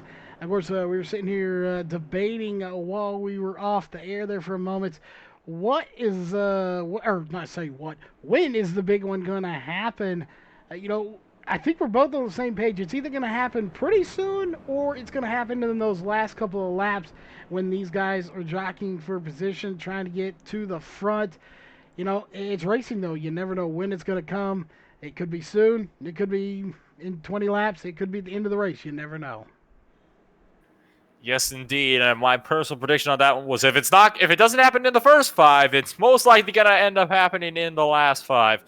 Currently 4 drivers that are not on the lead lap. Just 1 lap down are Dylan Browning and Alex Walter, and then 2 laps down is Tanner Johnson and Kyle Hess, drivers that unfortunately were caught out by self-inflicted errors in one of our 2 pit cycles so far in this race. And right now it is looking to be Matt Dyer who's going to be leading them off to the green, with Shane Therian, who's been horsing around a little bit with that pace car up there holding it on the top side. Yeah, and I'm surprised here is they're getting bunched up. They're not as tightly bunched as I thought they might be here for the restart. Now they're getting there, as we'll see. Right now, again, that the start-finish line a little ways down compared to most tracks. I believe, if I'm not mistaken, when you talk about this flag stand being further down, is it the new, is it Pocono that's got the flag stand further down towards turn 1 now? I would not know. I'm pretty sure that right now flag stands for Pocono. It would be a bit of a newer one where it had it further down. And Shane Therian, you saw, got on the throttle very, very early in the center of the tri-oval. That's not something you usually see. You usually see drivers starting to wait a little bit before they come down. Maybe wait for Ives to throw the green flag themselves, because otherwise you're going to get swallowed up here. But it seems to have not affected him too much, because already he's getting help from Trent and Jump to push him back up to the point. And we're looking Cody Slaughter back in 7th position. He's still having some connection issues there, but he's been able to maintain this race. You really haven't seen him pushing too much, but still a solid top 10 in 7th position right now. We'll see. He's +3 since he started, but the connection issue continues to haunt him here, as Matt Dyer still out front. An outside lane trying to regroup and make something happen as Shane Therian went out there, and he's going to lose the lead because of it. So Therian still trying to find the momentum. He's got the run down the back straightaway once again. He's going to be able to retake that lead now from Matt Dyer. So Therian being pushed on the outside line and nearly getting hooked down to the inside by Trent and Jump from one of those shows, but it looks like Therian will have that lead secure for now. Probably not for more than a lap or so. It's not going to take long, of course, before Jump gets the run himself, and it's looking like it'll be Austin Gretorix with Cody. I still not totally sure how to pronounce this one. Cody Schladecker. I'm pretty sure this is like the 5th time every time I've pronounced that this race already. Yeah, Schladecker is the correct pronunciation. Hopefully he gets that internet fixed there. Matt Dyer pushing that 38 machine right now. Bronson Stafford, we've seen him pretty much all night tonight. He's in a good position, but he doesn't want to stay where he's at. He wants to get to that front. He peeks that nose out just a little bit, but he does have damage on the front. I don't think it's enough to do any major slowing down, but that is when he got the damage is when he rear-ended. I forgot who it was he rear-ended, but he did get into the back of another truck, and he's had that damage ever since. Really has, and it seems like they didn't get that damage fixed when they were under the caution too. Of course, when I say caution, we do mean that stage caution, which came out back on that number 47, and of course Therian won the race back to the caution. And Bronson Stafford now, he's currently in the middle line, and he is dropping back. So drivers not wanting to work with him. Gretorix still trying to find runs around the outside. It's not going to work for him. He's going to have to get down to that middle groove. And I'm back here towards the back with Kyle Hess. Kyle Hess in the 51 of Jared Matthew make a little contact there. The 63 kind of pushed the 51 up the track with door slamming him. It wasn't a hard contact, but still a little bit of contact between those two. They sort it out and they keep going, even though they are currently not on the lead lap. So those guys did not get the wave around or the lucky dog. Indeed. So looks like, those drivers not getting the lucky dog like we originally think they were. And now Walter closing in with a big head of steam on your race leaders, and so is Schlumker. So we're going to have to see just how this one will play out as they continue to thunder their way around this 2.6 mile super speedway. Therian looking back for the lead, but he's not able to make anything work. Logan Brakey with the run on the bottom. It seemed like, I don't know, maybe Matt Dyer got cold feet because all of a sudden that outside line lost any momentum it had. Yeah, and currently we have 9 of the 13 drivers on a track on the lead lap. So you're limited as to who you can work with. And we've seen several times here where these drivers have left somebody hanging on that outside. You've got to be leery of doing that too many times. If you leave someone out there in a lane by themselves, is that going to come back to bite you in the hindquarters later on in this race when you have 2 or 3 laps to go and they're trying to make a run and you're with them? Are they going to work with you later on in this race? They might work with you just to get you where they need to be, or just to get themselves where they need to be, and then they're going to completely abandon you then for their own purposes, kind of just use you as a tool. So that's one of those things, like you said, got to be very, very careful. Digit people, and holy cow! And Shane Therian goes to the outside and nearly gets cut off by Eric Stampa, trying to go up to a block and nearly caused another wreck. Yeah, these guys are, it's like we flipped the switch there for the second half of this race, and they're getting a lot more aggressive, and making moves they weren't making as quickly in that first half of the race. As there's Therian to the outside, he's going to make it 3 wide on the 46 and the 29. Trenton jump, getting the band down the middle. Therian jumps right back to the low side, 3 wide for second now. Dyer cannot make anything work. It's Trent all by himself. And right now it's the inside line with the run. For probably the first time all races, Logan Brakey is going to be coming up, and he's going to actually give Therian a shove. It won't be enough, though, because here comes Matt Dyer around the outside. Jump manages to filter back into line. And, looking at the scoring tower, it is jumping like crazy as these guys are passing each other, getting past constantly throughout this race, as Matt Dyer trying to rally the troops on the outside. This time around, as we mentioned earlier in the race, that first half anyway, that outside line was really strong, and they have the momentum if they can get there. But right now, that outside line is not showing its strength that it had, say 30, 40 laps ago. Absolutely. So it's one of those very tricky things that you're going to have to try to work your way around and figure out, what do you want to do? When do I want to make these moves? How do I want to make these moves? Who do I want to make them with? I think that's going to be another big question as well, because I'm not so sure. There are a lot of people are going to be wanting to work with drivers with the likes of, say, Bronson Stafford, because Stafford, if you'll remember before the caution, he was making some, shall we say, bold moves through the field and almost caused wrecks more than once. So I don't think that Bronson's going to have a whole lot of drivers that want to give him favors on the track right now. And then those bold moves costing him that damage on the hood as well, as he got a shot in the shorts. Another driver got him a little loose, but he managed to keep it going. Caution free here. 61 laps in. We only have 34 more laps to go. Again, this is Talladega. 34 laps is still going to take a good amount of time, but in the grand scheme of things, that is not a lot of laps considering we had 94 to start with, and we've pretty much seen side-by-side racing this entire race, and even some 3, and as you saw earlier, even 4 wide racing. So if we've seen 4 wide in the first half, what are we going to see in these last 20 laps? Well, 4 wide, certainly not out of the picture again, but before we can focus on that, we, of course, are going to have to worry about those pit stops again. Remember, now looking to be 13 laps into the stint for all the drivers that are on the lead lap. Of course, that is counting laps that are run under caution, so we're looking at about 5 laps or so here. Drivers are going to be ducking back down to the lane. Yeah, they will be coming down very soon, as we're, right at 14 laps on the stint. So like you said, they'll be coming down soon. I would expect here in the next 5 or so laps, maybe less, to come down. And the question is, right now, they're all bunched up together. Even though the lap cars are pretty much right in here. So are they going to come down all together? Do you come down with this lead pack, or are we going to see multiple groups come down like we did in the first couple of pit stops?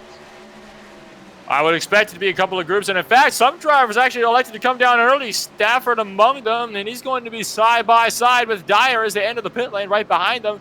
Greterings and Therian going to come down as well. So only 4 trucks coming down for this one. That's going to leave a good portion of your field, though, still running out in front. And looking a bit close there is Dyer and Stafford. Careful you don't run each other over as you enter your pit boxes. It looks like all 4 drivers once again in safe and sound. Anybody sliding at this time, of course, we've seen that in that second stop when you're on slightly worn tires, drivers locking up the brakes. Looks like they're all safe and sound, though, for now. Yeah, those 4 are working together. They are on the same radio communication channels as well. Kyle Hess in the same radio communication with him. He did not come down. So interesting to see there that Kyle Hess did not come down with the rest of that group. So it'll be interesting as it looks like we're going to have a few more come down as well. Jared Matthew going to be coming down. You do have to remember that Kyle Hess is a couple of laps down, so might not have wanted to fully take the brunt and risk getting involved in incidents. And right now, the rest of your field currently rounding 1 and 2 down the back straightaway. Again, Stamp still trying to work with Tanner Johnson around the outside. Johnson really acting right now as a bulldozer in that air for Stamp, who is, of course, a lead lap car pushing a lap car. So Stamp, he's actually getting some pretty good fuel mileage here with Johnson giving him a big hand there. Yeah, he's giving him a nice little hands. We'll see as that outside row making something happen.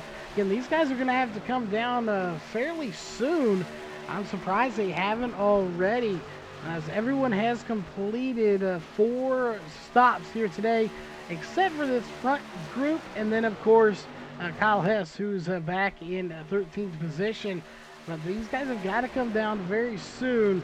And looking here, they can make it about 19 laps. So even now, they're going to have to make one more stop with roughly about 10 laps to go.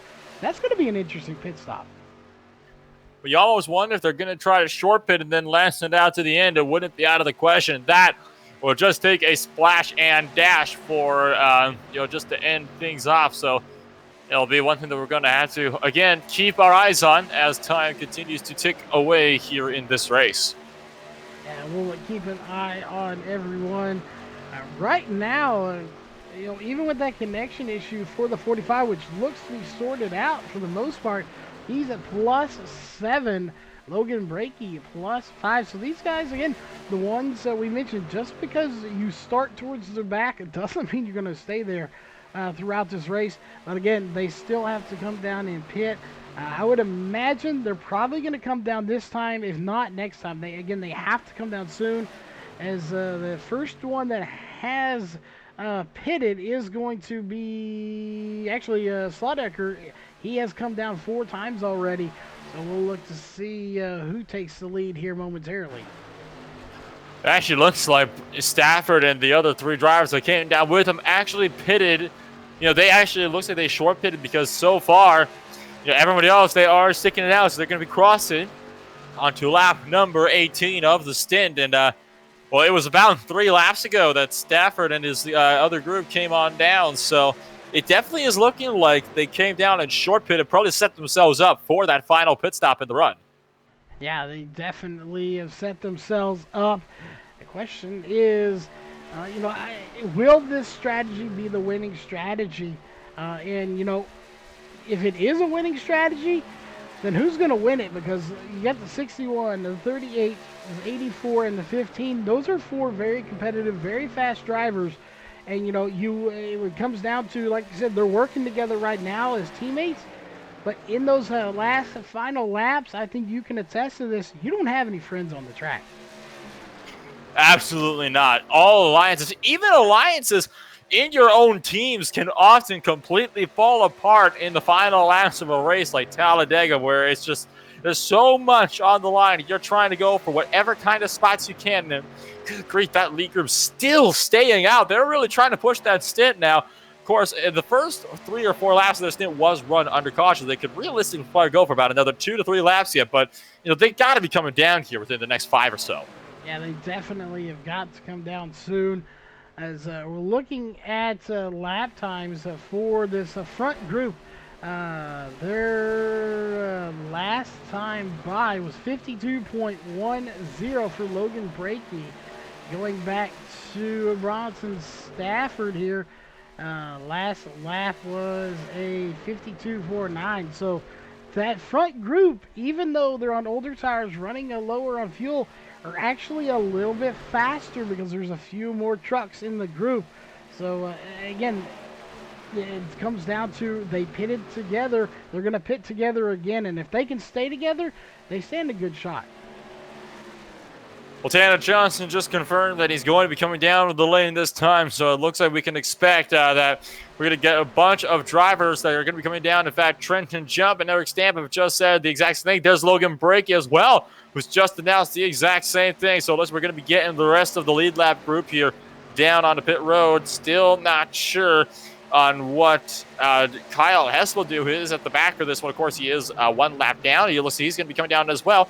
So it looks like it's going to be about 7 drivers now coming down to the lane, looking to be single file. Some drivers trying to make up those spots on the entry to the pits, but looks like everybody will be able to get on the pits without getting any penalties. It is. And again, I'm still kind of shocked there that Kyle Hess coming down with this group versus the group he's in radio communication with. So again, he might not have wanted to get in there and interfere with that one, but still coming down with this one. So again, a surprising call there for him, as they're all on the pit road. The first one going to be coming to take the lead this time by will be Matt Dyer leading that group, as they've kind of shuffled it around, as Shane Netherian or Bronson Stafford not in the front. They've cycled back to the back of this group now. Indeed. So everything is looking, they could be set up, and I actually think Trenton Jum might get an unsafe pit exit here, because he had a little bit of a run-in with Alex Walter on that pit exit lane, and I do hate to say it, but Walter came up and forced Trenton right onto that double yellow line just before turn 1, and Jump definitely had 2 tires separated them, and Eric Stamp just passed one of those lap cars below the line. So it looks like a little bit of a couple of drivers certainly having quite a few difficulties right now exiting the pits, it would seem. And that is not what you want to see. Getting a possible, we'll see. We know, I guess he didn't gain position, so it may not be too bad, but, again, lap cars can really play a factor in the race. I know you don't want to get in the way, but also at the same time, you can't just, roll over and let these guys by. You're actually out there racing for a position too. So, we got contact. Bronson Stafford into the 53, and so far no caution for it. Oh, he's all the way below the track. He's going to go back up and hit the outside wall. Now the caution comes out, and that is right after a pit, and that is right after our pit cycle. So this could change up everything here. And what happened to bring this one out? It was Bronson Stafford definitely on the inside, but did somebody come down in him, or did he come up? And it actually looked like Eric Stamp got a little too friendly with him, and that sent Stafford around hard into the outside wall, then back hard into the inside wall. Only one driver caught up in this one into the wall, and Stamp doesn't look like he's got a lot of damage on his car. Yeah, definitely not much damage. The 61 having a little bit, but he already had some to begin with. And it does get into the outside wall as well, as we watch it on the replay. So we'll see if he's able to recover from that. Again, a little bit of damage, but again, he already had some prior to that and was still able to hold a good speed. So this could get very interesting to see. I'm not too certain. Maybe they come down, maybe they don't. You might see somebody come down here at the last minute and try to top off for fuel, because if we take 3 to 4 laps of caution here, that would put us roughly in the 19 to 20 lap range to finish the race. Do you come down on that last lap and then gun it to catch the field? This has put these drivers in a very tricky position. Like you said, we're only going to get about, we're 22 laps to go now. We're only going to have about 19, 18 to go when we go green. So it's put them in a very difficult position because we know the fuel stints are about 18 laps long. Thing is, they're only 3 laps into their stints. It's a very tricky scenario, shall we say, between a lot of these drivers, and a good portion of them are going to come down. So it looks like some of them, what they might be trying to do here is get themselves topped up on the fuel, maybe get some new tires on it, and try to save as much fuel as they possibly can under the caution, then see if they can last it to the end of the race without having to stop one more time.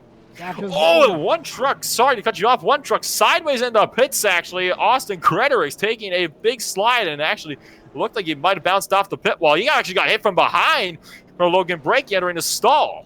And the 51 of Jared Matthew, he's going to overshoot his stall, I believe, too. So these guys coming in hot, and he's actually going to have to back it up on pit road. As he way overshot it and too far to the left. Now he's going to get in. You know, if you're going to make a mistake, at least it's under caution here.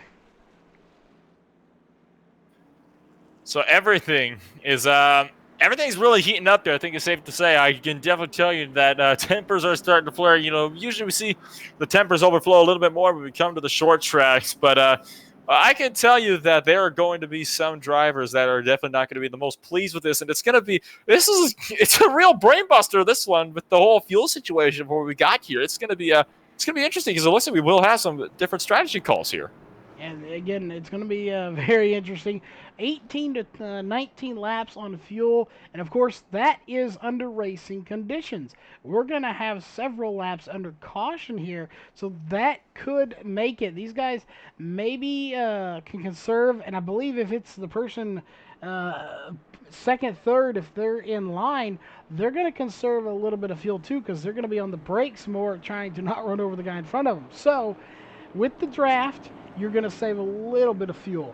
Caution, you're going to save a little bit of fuel. This could come down to the very end. These guys are trying to save. We may see some guys run out of fuel before they get to the checkered flag. I have never in my life seen a fuel mileage race at Talladega, because usually green-white checkers come into an effect in that one. But it'd be a first, and I'll tell you what, this job has definitely been one for firsts over the years. So I would definitely like to see that if it could come down to fuel and not having to use green-white checkers or go into overtime. We have to. Logan Brakey just now leaving the pits. 2 minutes service for Brakey in his box. So seems like not having what he wanted. And that truck, it still isn't looking healthy on that front end again. He drove right through one of those trucks as they were entering their pit box and caused them to spin out. Austin Gretorix. And he's got some severe front-end damage, and that's definitely going to be impacting performance when they go back green. Yeah, and kind of as I figured, you have the 38 30 and the 61 of Stafford, the 46. These guys are coming down pit road, and they're going to top off on fuel. I think the 61 of Stafford's also going to get a little damage repaired if he can. But these guys are coming back down pit road to top off on fuel just a little bit. I'm not too sure they're confident they can make it to the end of this race. So, every little bit of fuel you can shove into that fuel cell is going to be a good thing. Yeah, just don't overthrow. Fuel fire is not a thing in iRacing, but goodness knows that you still don't want to really overfuel your car, because it's going to be very hard to do at the point. But you just don't want to make sure that you put too much fuel and then it just weighs your car down and lowers your front end speed. Brakey back down in the pits now. He is going to be coming back down to take some more service, it looks like, get that front end all patched up. So Brakey is using a very common technique. He's just overshot a stall too, but it looks like Brakey is using a very common technique where he is going to come on down as much as he can fix without going a lap down, go back out, and then come back down at the earliest opportunity again. It's a very good strategy, and a lot of drivers use it. Yeah, he is indeed using it. And then looking, you see Slaudecker on the or below the racing surface there. I'm wondering if he's got that engine shut off and he's letting it coast a little bit. He's at the back of the field or midfield anyway. So is he letting it coast down there to save fuel? That's exactly what he's doing because that engine is shut off. So he's definitely trying to save as much fuel as he can, which tells us that he is going to be trying to go the distance. There And you in fact, have it. Trenton Jump. On the fact, go ahead. So a couple of drivers doing it there. So we'll see, but we'll hand it to you. I was just going to say Trenton Jump was doing the same thing. And now, look, a lot of drivers are coming back down for the same thing, and Cody is dropping back significantly, so not sure why. He's actually looking to almost bring it to a stop. He is going to bring it to a stop right by the pit entry, so what has happened there?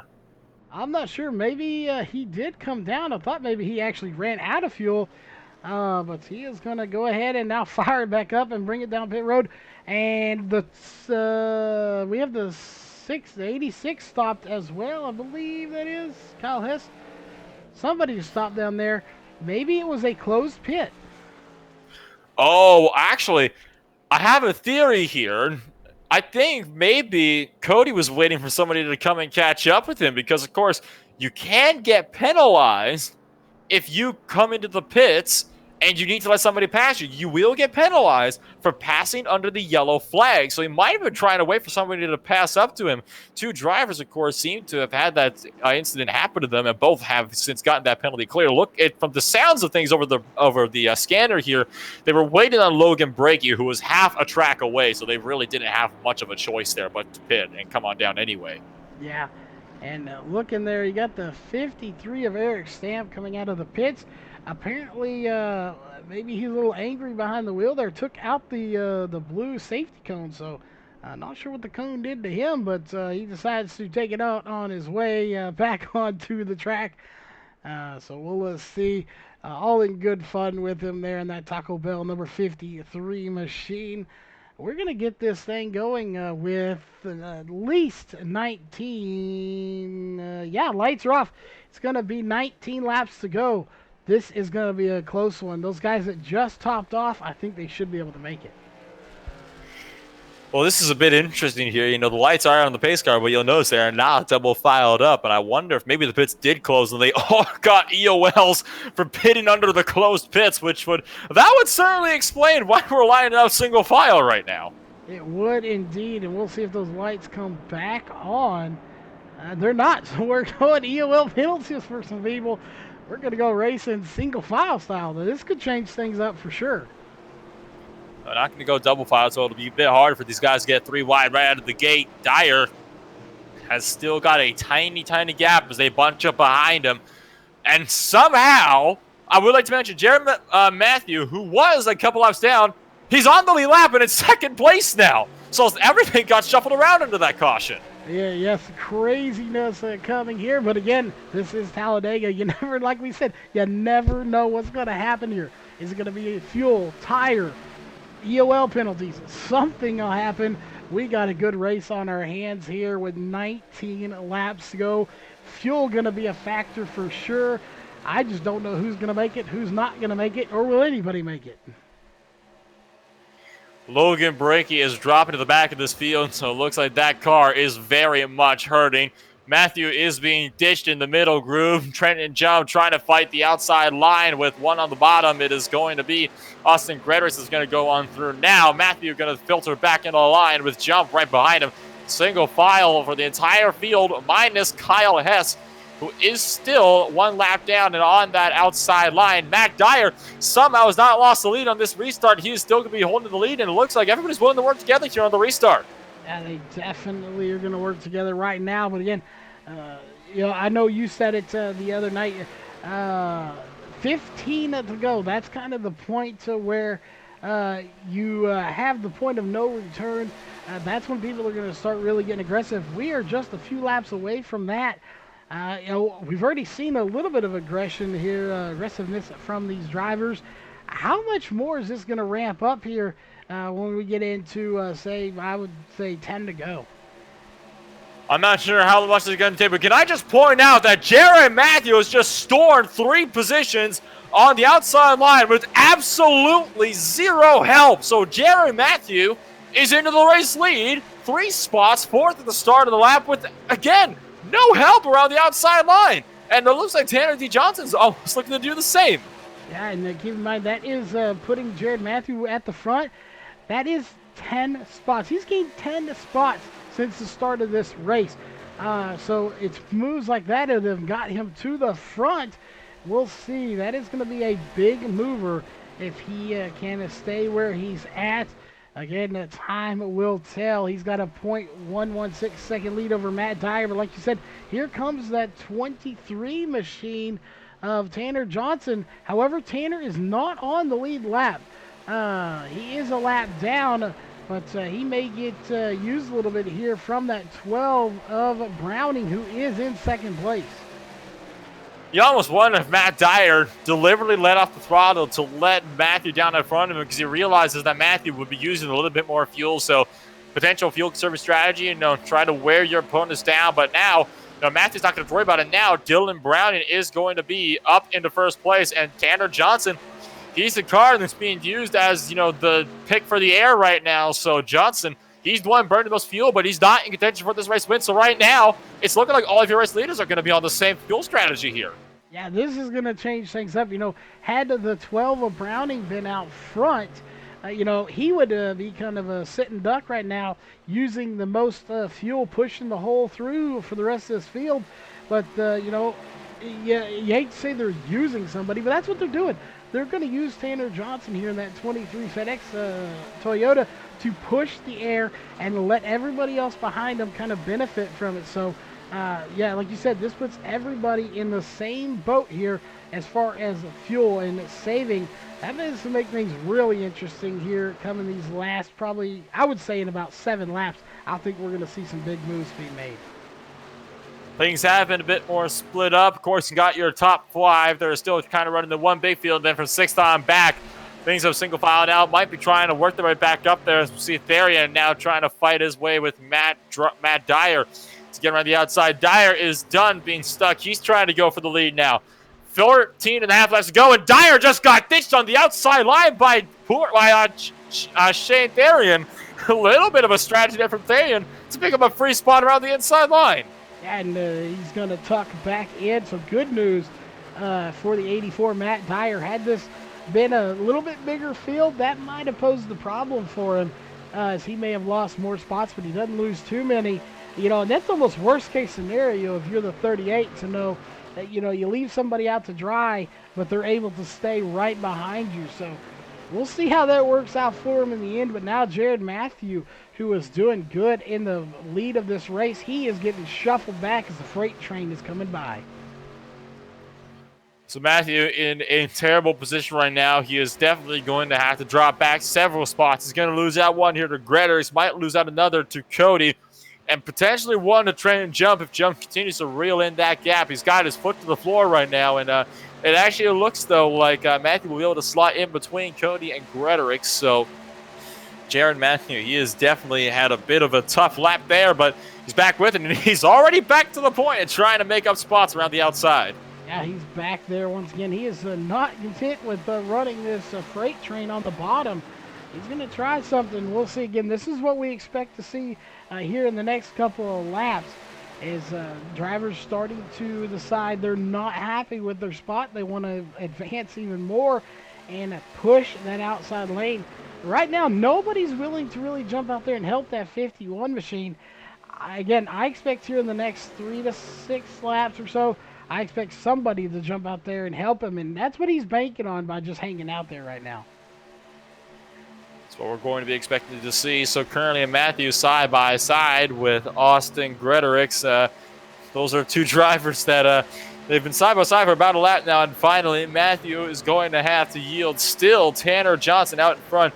Bronson Stafford did come out of the pits, but he's immediately back down to the pits, so Stafford unfortunately not able to get all that damage fixed. Johnson is definitely being a good sport here by breaking the air for all these lead lap cars and trying to ensure that they will all be able to make it to the end. You'd think if he doesn't move out of the way, he's going to get forced out of the way here in the last 5 laps or so. We're now on lap number 83 out of 94. Yeah, they are having a good battle up front, single file. Again, it really is surprising here. Early in this race, we saw 2, 3, 4 wide. Now we're coming up with 12 to go, and we're single file racing. You would have thought the roles would have been reversed as to how they're racing. That is not the case now. So it's going to be interesting to see when they decide to go back to double file racing. But again, I would have expected to see this in those first 40 laps.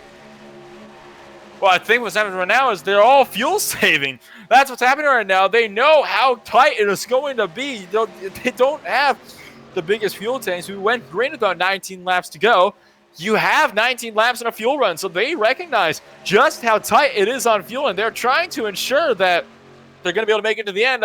One driver that doesn't seem too concerned about that, though, is Jerry Matthews, because he keeps on making looks to that outside, and he keeps on wanting to get in to go to the lead, so I'm surprised that he's doing that, considering just how close it is. Yeah, and there was a split second he had the lead. We'll see if he can get it back. Dylan Browning he's doing this by himself. As you mentioned earlier, he did it.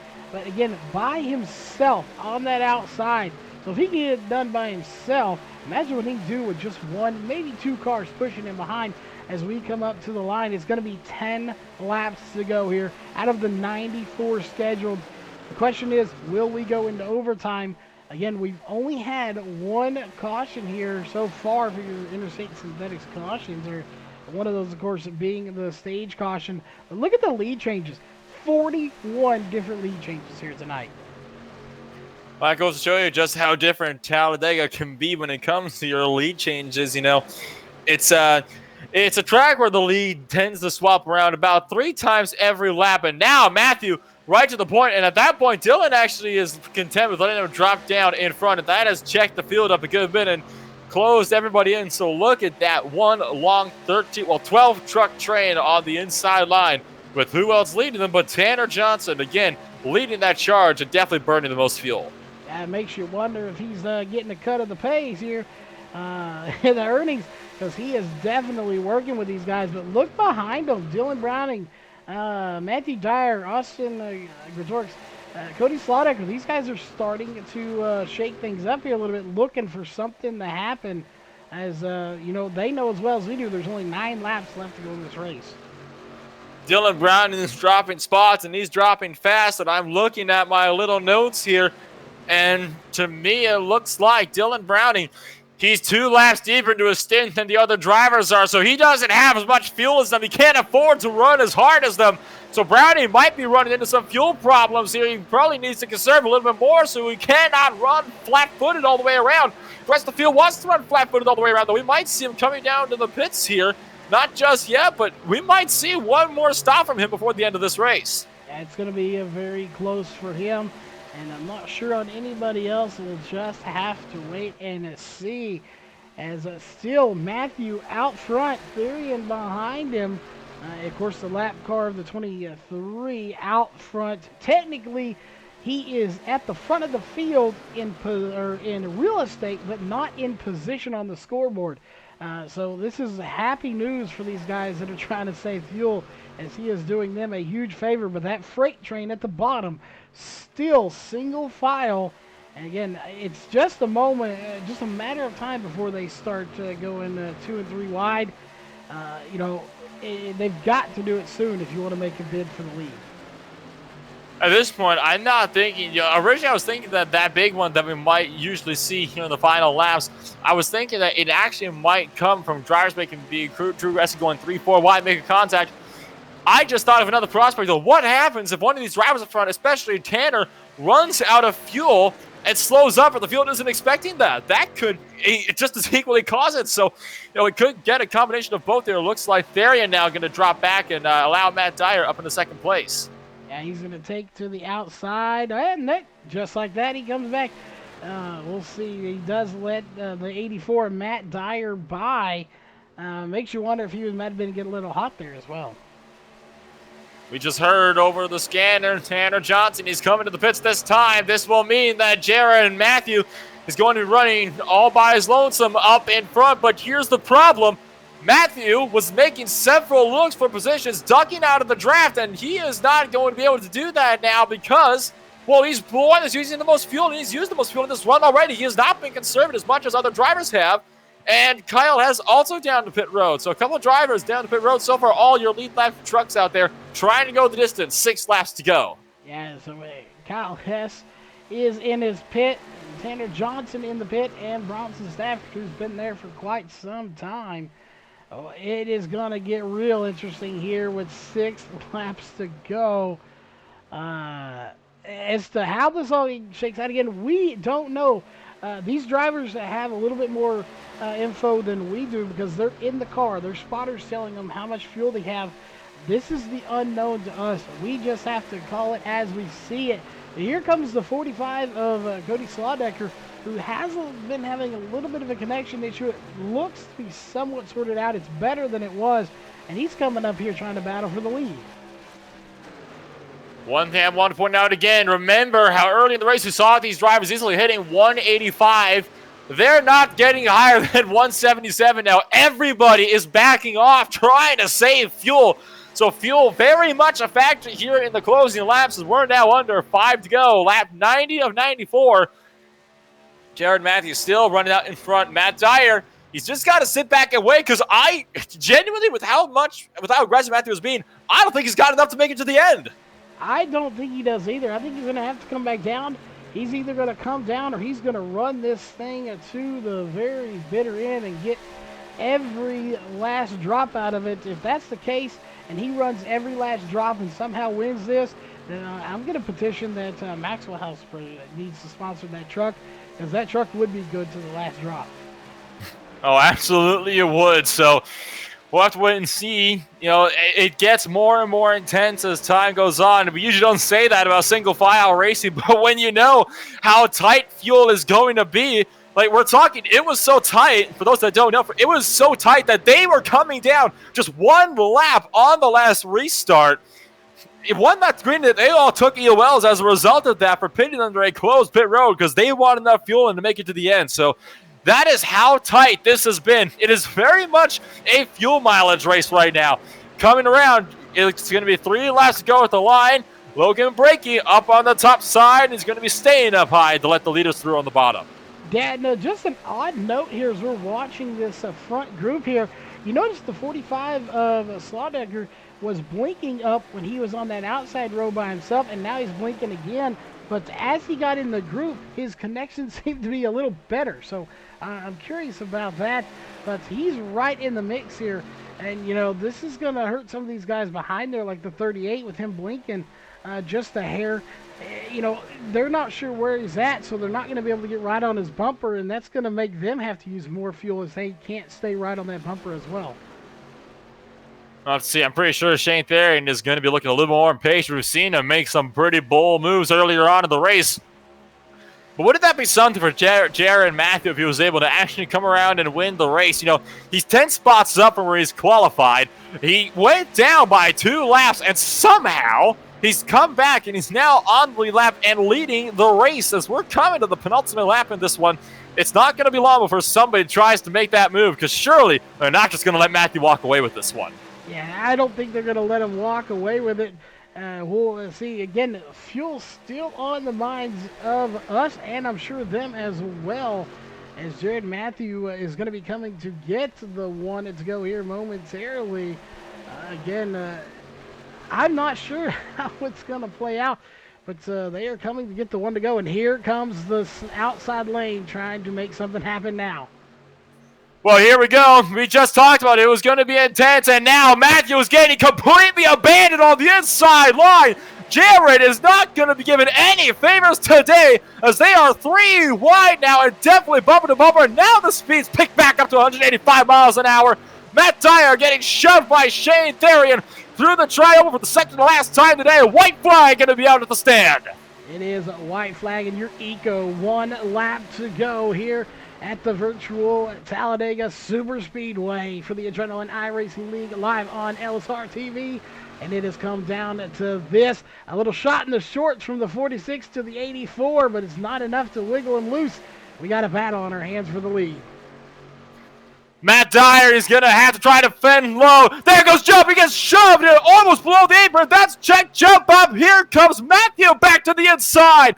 Cody with the run around the top side of the racetrack as well. Everything still picking up. 1 truck out of fuel on the back straightaway. Dylan Brown and 903 dead. Rookie Big at 3 and 4.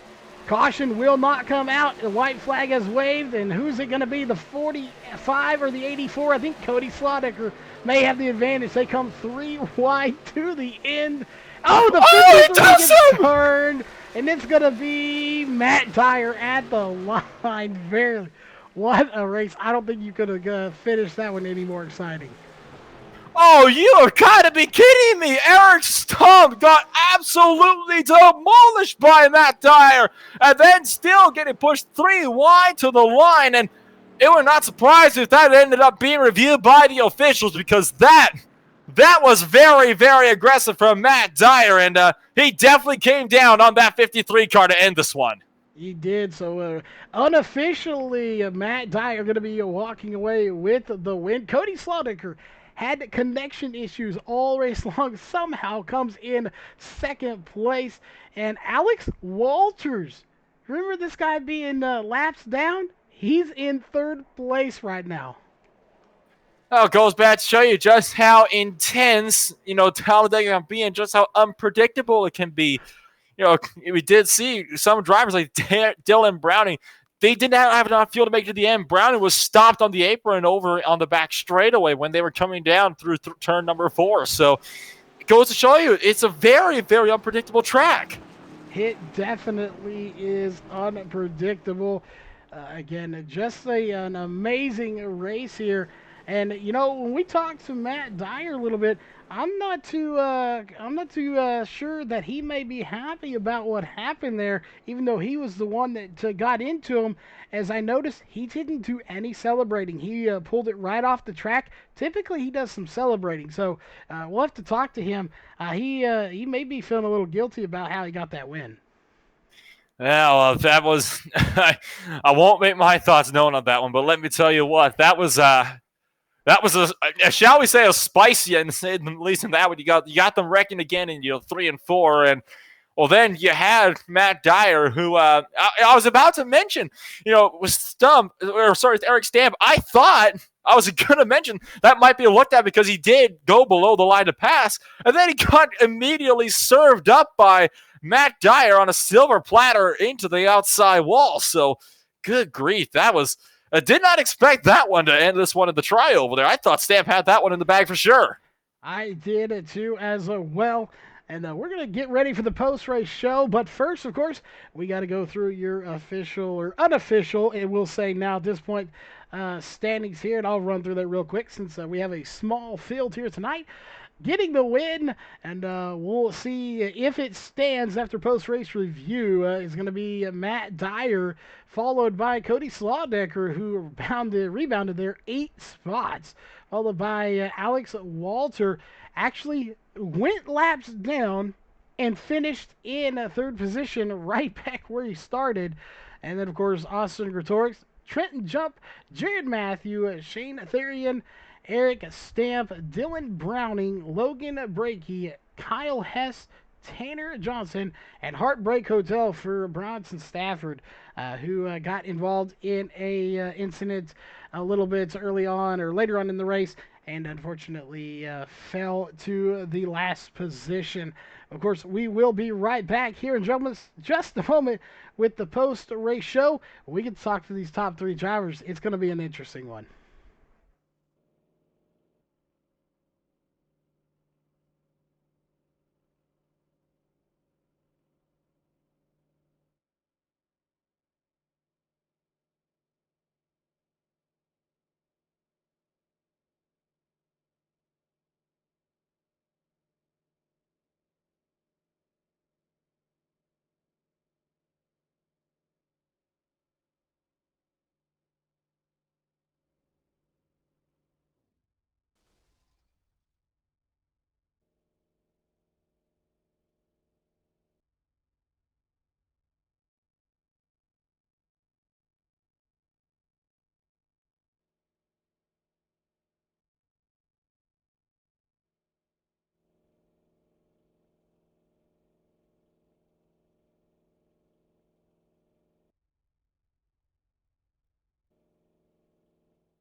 All right, we are back here, of course, with your Clan Wars servers post race show. Of course, Clan Wars servers, the official communication partner of LSR TV. And we have a good set of interviews set for you here. We're going to start with the third place driver, and that is, of course, going to be Alex Walter. Alex, it was a great race out there. Uh, didn't have, but I believe, two cautions. And of course, we saw you go, I believe, at least a lap down, and you rebound to a third place finish. So, what was it like out there here at Talladega?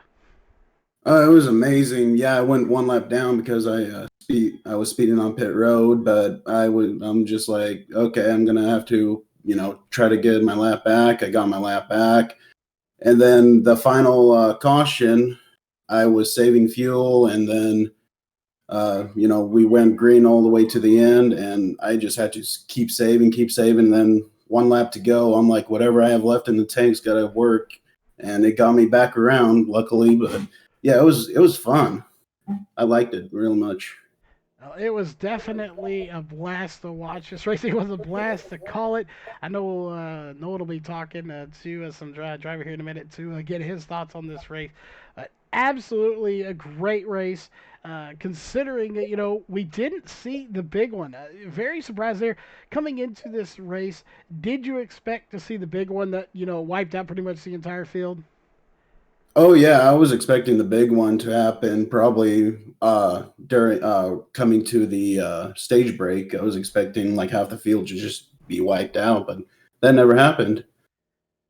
Definitely, it did not. Again, some outstanding racing. We saw four wide at certain points in this race. So you survive this race, and I'll say more than survive. Again, you rebounded big time to get a third place finish here. So we know you got to have some people you got to thank, probably some sponsors on that truck you need to thank. So who those would be for that third place finish here tonight?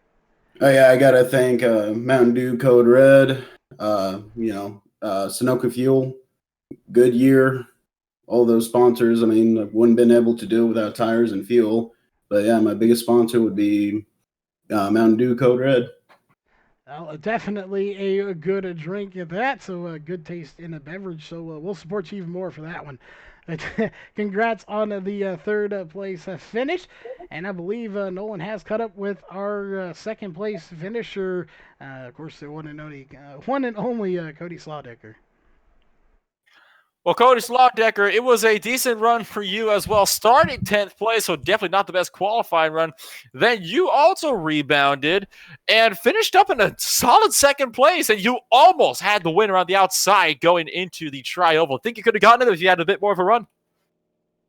Well, first of all, really gotta get these issues with the internet fixed out. There at the beginning of the race, really had some bad lagging. But there at the end, man, I tell you what, I really did think that I was gonna get it.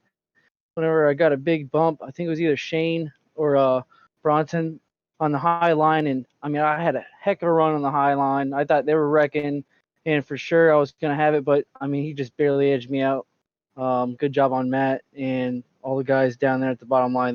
They held it pretty solid, and I never really got that run, the push from behind that I needed to. Well, despite not getting the run that you quite needed to, it was still a very, very good race. Like we said, only having one caution apart from our stage caution. And I guess, well, going overall for your thoughts on the race, how did you think it went? Because it was a very exciting race for us up in the booth to commentate. And I can imagine it was just as exciting down there on the track, especially with the fuel strategy near the end. Yeah, sitting there in the back most of the majority of the race, especially there for the first half before the stage break, was definitely a wild thing to watch. I mean, they were battling, dodging, dipping, and there was a lot of bumping going on. So I was just really trying to be conservative and trying to miss the wreck whenever it happened, but never did. So that was cool. Nice to get to the end. And like I said, next time I really got to fix that lag issue. But I mean, overall, I enjoyed it. It was a good watch, really good fun racing there at the end. So I'm glad I could get home a second place finish. And then before we let you go and celebrate your podium position, who gets it done for that number 45 machine? I gotta thank Monster Energy. I gotta thank Good putting these guys on there and for making them last. And I also gotta thank my lovely soon-to-be wife, and she's what allows me to do this every week in, week out. So that's really who I gotta thank. Your second place finisher, Cody Schlotteker, and I'll bring that back to you, Charles. I think you're going to be standing by with our race winner tonight, too. I definitely do have our race winner, the 84 of Matt Dyer, sitting in victory lane. Matt, you get the win here tonight in a wild finish. What are your thoughts on this race? You get the win, and basically almost caution free. It was a very low caution race here for Talladega. Yeah, it was pretty good. I thought the fuel strategy there at the end really made it really exciting to make it. But overall, I just try to just keep it clean and just try to get there to the line. Well, you did that again. I don't think you could have possibly asked for a better race. Uh, the car count wasn't as high as we'd like it, but we've said time and time again, you only need a handful of cars to put on some great racing, and y'all did that here tonight. The question is, at certain points in here, we saw y'all 3 and even 4 wide. When you go 4 wide around this track, it's scary enough going 3 wide. How scary is it going around this monster track 4 wide? It is a little bit concerning. You really gotta trust the person either below you or above you. It's really just trying to just keep it steady and just hopefully just full send it and just make sure that person just holds their line. Definitely, you really got to trust the people in front of you, behind you, to the side of you, and that comes to my next question here. Before we get to a little special presentation, um, did you have anyone out there that you really liked to work with out there, or any teammates that really helped you out tonight? Well, definitely being signed, last week to Sky Motorsports, definitely relying on, Bronson, Shane, and Austin, to get me up there. I mean, you can even tell, when we were pitting, us 4 were always pitting together. So you're definitely to them. Definitely, it worked out for you in the end. And we got to get Tanner Johnson in here real quick before we let you thank your sponsors. And actually, let's go ahead and do that first. What do you got to think on that car and just shout out you want to give for that win here tonight? My main sponsor is, the whole cam shower enclosure, to make sure I put the closure, on this win. Also to Rigid, on the back bumper, Rhino Construction Company, just a huge shout out to them. Definitely, sponsors make things happen. And we're going to get Tanner up here real quick. Tanner Johnson, you got a copy? Yes, sir. All right. Well, we had to get you up here. I believe you have a special presentation for our race winner here before we sign off tonight. Yes, sir. Matt Dyer, congrats on your win here at Talladega. You are our 7th different winner of the Adrenaline Cup Truck Series. And we decided to do a little incentive for drivers if we did 5 cautions or less. Well, tonight, excluding the stage caution, we were completely caution free. So since you being the winner tonight, you're going to leave Talladega with $50 extra, buddy. Congratulations. Thank you. All right. Well, that will do it for the racing action here tonight. Again, it's been a wild and crazy one here from Talladega. Any final words to close us off here tonight, Nolan?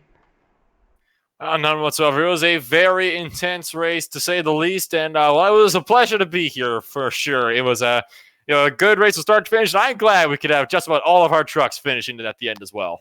That we did. And of course, on behalf of myself, Nolan, Tanner, and the crew that makes all this happen, all the drivers, and everyone else involved with this, we hope you enjoyed tonight's broadcast, and we'll see you tomorrow night with some Northwest Cup Series racing.